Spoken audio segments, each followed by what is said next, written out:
In the meantime, campaign co-chair of the Partnership for National Unity plus Alliance for Change coalition, Joseph Harmon, has given a statement on the swearing-in of the president. He explained that the process has been delayed because of a court action. Here now is the full statement. The elections, of course, in Guyana, all of the results for the 10 electoral districts are in now. The last was the results for District 4, which is East Coast, Georgetown, East Bank, Demerara.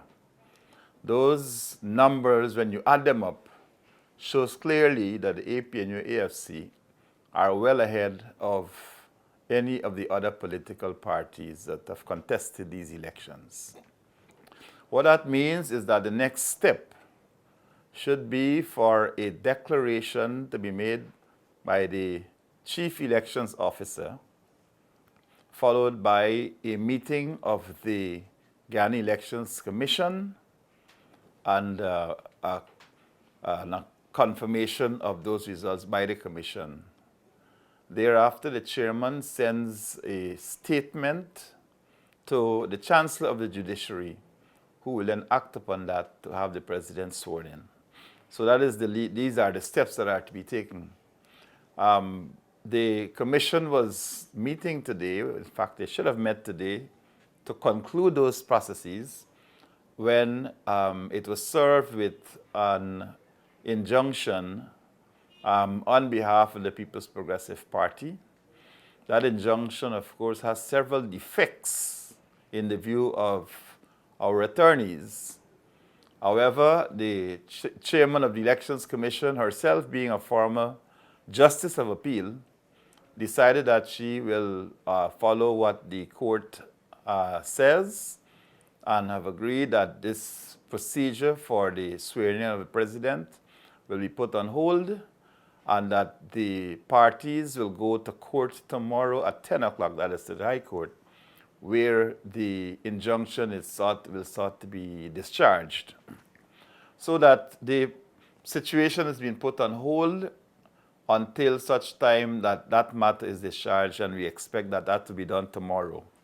Once that is done, it will then clear the way for the commission to meet and for them to issue that statement, which will clear the way for the president to be sworn in. It is our expectation that this matter will be treated with some amount of speed, because the security situation in the country, which seems to have been to be promoted, and I would say the intellectual authors of this situation is the PPP and their call for the supporters to get engaged in the sorts of lawlessness that we have seen today at Bath and at several other places on the coast in Region 3, Region 4, and Region 5. In fact, I hear some things also happening in Region 6. So this is not a good situation, and we would like to have this matter dealt with very quickly. And so in order for there to be calm, stability, restraint, we have to have the president sworn in very quickly, and that his government be able to take the necessary steps to guarantee the peace, stability, and security of the people of this country. That is important. And also I want to take this opportunity to call upon the PPP leadership to exercise some amount of leadership and ask their supporters to refrain from the type of physical damage which I saw today occurring. There are children who are going home from school who were injured simply because they were in a DVG bus. That is nonsense. We are going to be sending some of our ministers to go to check the family and to check with the children to ensure that they are okay. But I'm calling on the leadership of the PPP to be responsible and not to allow our country to degenerate into strife. We have a beautiful country. We are blessed with resources by the Almighty, and it is in all our interests to make sure that we ensure that a good life for all Guyanese is preserved.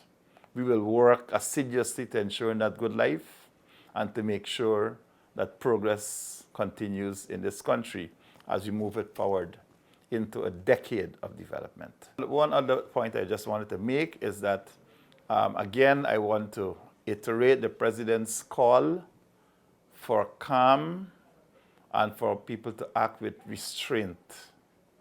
We call on not only the PPP, but we call on our supporters as well, not to be provoked by these incidents which are taking place.